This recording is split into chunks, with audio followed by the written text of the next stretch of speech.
আসসালামু আলাইকুম সুপ্রিয় শিক্ষার্থীরা, আজকে আমরা এইচএসসি সেকেন্ড পেপারের ইউজ দ্য রাইট ফর্ম ভার্বসের দিনাজপুর বোর্ড 2024 সালের কোশ্চেনটা সলভ করব। তো প্রশ্নে বলা আছে উই ক্যান নট হেল্প, আর আমরা জানি ক্যান নট হেল্প, তারপরে একটা শব্দ আছে ক্যান নট বাট, যেটা বাংলা হলো না করে পারি না, তবে বাটের পর প্রেজেন্ট ফর্ম আর হেল্প আসলে আইএনজি। তাহলে এর অ্যান্সার কি হবে? আর ই এল এর সাথে আইএনজি গুলো রিলাইং। তো we can not help relying on English, তাহলে ইংলিশের উপর আমরা নির্ভর না করে পারি না। নাও ইংলিশ ইজ, তা আমরা জানি ইজ একটা ভি ভার্ব, আর ভি ভার্বের পর হয় আইএনজি হবে, না হলে তৃতীয়রূপ হবে।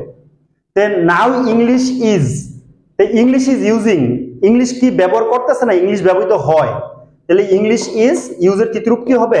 English is used.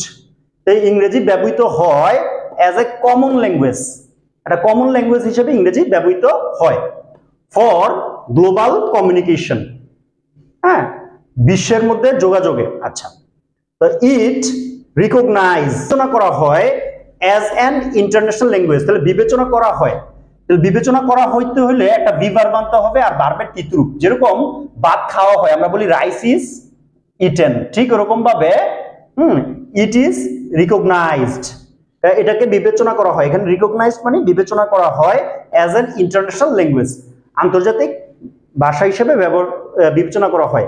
English is important for, আমরা জানি প্রিপোজিশন, যেই কোনো প্রিপোজিশনের পর ভার্ব আসলে আইএনজি হয়, তাহলে মেইনটেইনের সাথে আইএনজি করলে কি হবে? Maintaining.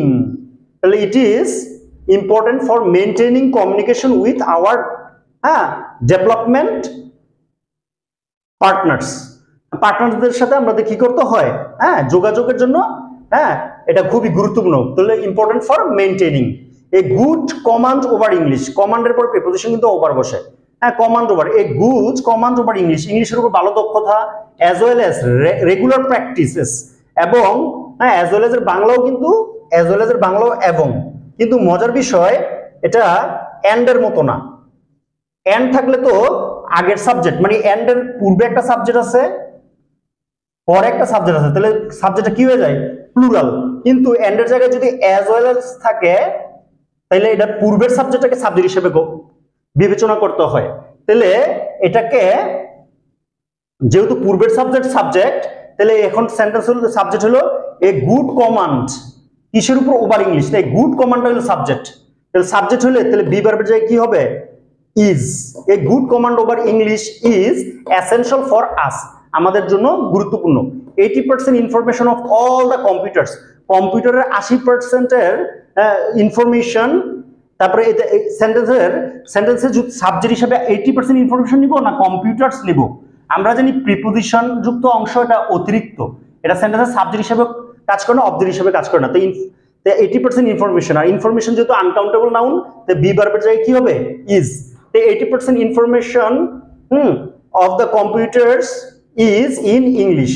R with a view to, আমরা জানি টু দুই প্রকার, কিছু টু এর পর ভার্বের প্রেজেন্ট ফর্ম হয়, আর কিছু টু এর পর আইএনজি হয়, কিছু টু এর পর ভার্বের সাথে আইএনজি হয়, এরকমটা টু হলো উইথ এ ভিউ টু। তো with a view two exchange, তাহলে আমাদের উত্তর হবে এক্সচেঞ্জিং, কারণ আমরা জানি উইথ এ ভিউ টুর পর ভার্বের সাথে আইএনজি হয়। With a view two exchanging hour views with the rest of the world, মানে বাকি বিশ্বের সাথে যদি আমরা আমাদের চিন্তা ভাবনাগুলো এক্সচেঞ্জ করতে চাই, উই হ্যাভ টু, আর টু এর পর আমরা একটু আগেই পড়ছি ভার্বের প্রেজেন্ট ফর্ম হয়, তাহলে লার্নের উত্তর হবে যা আছে তাই। We have to learn, we have to learn English, আমাদের ইংরেজি শিখতে হবে। মোরওভার, তাছাড়া we provide with the good scope of dash the best books through English, আর আমরা জানি অফ একটা প্রিপোজিশন, আর প্রিপোজিশনের পর ভার্ব আসলে কি হয়? ING.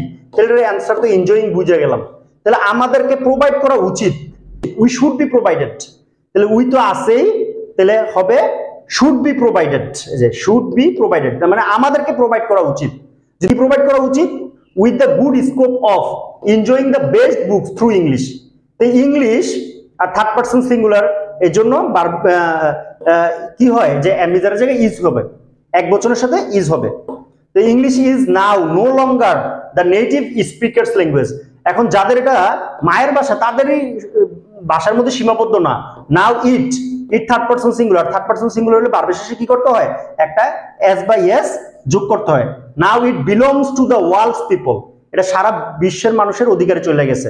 It is high time, আর আমরা জানি ইট ইজ টাইম, বা ইট ইজ হাই টাইম থাকলে, হ্যাঁ, বা ইট ইজ টাইম বা high time, it is time বা হাই টাইম থাকলে, হ্যাঁ, 2 + B1 অথবা সাবজেক্ট আসলে B2। তো এখানে সাবজেক্ট আসছে উই, তো ইট ইজ টাইম হাই টাইমের পরে সাবজেক্ট আসার কারণে উই, তাহলে পে এর দ্বিতীয় রূপ কি হবে, paid. Pay paid paid, pay এর দ্বিতীয় রূপ যেহেতু পেইড, তাহলে উই পেইড মোর অ্যাটেনশন, আমাদেরকে আরো বেশি অ্যাটেনশন দিতে হবে টু ইংলিশ, ইংলিশের প্রতি আমাদের আরো বেশি অ্যাটেনশন দিতে হবে। আদারওয়াইজ, অন্যথায় উই ড্যাশ বিহাইন্ড, এখন আমরা পিছিয়ে যাব, আমি যাব, যেমন আমি যাব, আই উইল গো, আমি খাবো, আই উইল ইট, আমরা পিছিয়ে যাব, উইল ল্যাগ বিহাইন্ড, কারণ ভবিষ্যৎটা উইল আনতে হয়, আর এখানে এটা কিন্তু এল ইজি না, এটা হলো এল এজি, ল্যাগ মানে পিছিয়ে যাও, তা না হলে আমরা পিছিয়ে যাব। তো এই ছিল দিনাজপুর বোর্ড 2024 সংক্রান্ত use the right form verbs এর আলোচনা। সবার জন্য শুভকামনা। Thanks for watching.